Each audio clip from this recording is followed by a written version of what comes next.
ಕರ್ನಾಟಕ ಶಾಲಾ ಪರೀಕ್ಷೆ ಮತ್ತು ಮೌಲ್ಯ ನಿರ್ಣಯ ಮಂಡಳಿ ಬೆಂಗಳೂರು ಇವರು ಇಂದು SLC 2024-25ನೇ ಸಾಲಿನ ಒಂದು ಪೂರ್ವ ಸಿದ್ಧತಾ ಪರೀಕ್ಷೆಯ ವೇಳಾಪಟ್ಟಿಯನ್ನು ಬಿಡುಗಡೆ ಮಾಡಿದೆ. ಆ ಒಂದು ವೇಳಾಪಟ್ಟಿಯ ಪ್ರಕಾರ ದಿನಾಂಕ 25/2/2025ರಂದು ಪ್ರಥಮ ಭಾಷೆಯ ಪರೀಕ್ಷೆ ಬೆಳಗ್ಗೆ 10 ಗಂಟೆಯಿಂದ 1 ಗಂಟೆ 15 ನಿಮಿಷದವರೆಗೆ ನಡೆಯಲಿದೆ.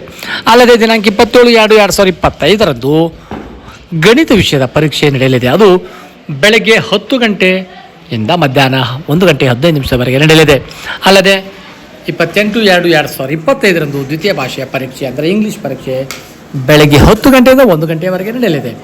ಅಲ್ಲದೆ 1/3/2025ರಂದು ತೃತೀಯ ಭಾಷೆ ಹಿಂದಿಯ ಪರೀಕ್ಷೆ ಬೆಳಗ್ಗೆ 10 ಗಂಟೆಯಿಂದ ಮಧ್ಯಾಹ್ನ 1 ಗಂಟೆಯವರೆಗೆ ನಡೆಯಲಿದೆ.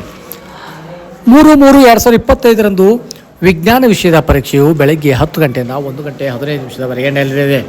ಅಲ್ಲದೆ ಕೊನೆಯ ಒಂದು ಪರೀಕ್ಷೆ 4/3/2025ರಂದು ಸಮಾಜ ವಿಜ್ಞಾನದ ಪರೀಕ್ಷೆಯು ಬೆಳಗ್ಗೆ 10 ಗಂಟೆಯಿಂದ 1 ಗಂಟೆ 15 ನಿಮಿಷದವರೆಗೆ ನಡೆಯಲಿದೆ. ಹಾಗಾಗಿ ವಿದ್ಯಾರ್ಥಿಗಳೇ, ಈ ಒಂದು ವೇಳಾಪಟ್ಟಿಯ ಪ್ರಕಾರ ತಾವುಗಳು ಅಭ್ಯಾಸವನ್ನು ಮಾಡಿದ್ದೆ ಆದರೆ ಮುಂಬರ್ತಕ್ಕಂಥ ವಾರ್ಷಿಕ ಪರೀಕ್ಷೆಗೆ ಉತ್ತಮವಾಗಿರ್ತಕ್ಕಂಥ ತಯಾರಿಯನ್ನು ಇಂದಿನಿಂದಲೇ ಮಾಡಬಹುದಾಗಿದೆ. ಹಾಗಾಗಿ ತಾವುಗಳು ಕೂಡ ದಿನಾಂಕ 25/2/2025ರಿಂದ 4/3/2025ರವರೆಗೆ ನಡೀತಕ್ಕಂಥ ಪೂರ್ವ ಸಿದ್ಧತಾ ಪರೀಕ್ಷೆಗೆ ತಾವುಗಳು ಉತ್ತಮವಾಗಿರ್ತಕ್ಕಂಥ ಅಭ್ಯಾಸವನ್ನು ಮಾಡಬಹುದಾಗಿದೆ. ಧನ್ಯವಾದಗಳು.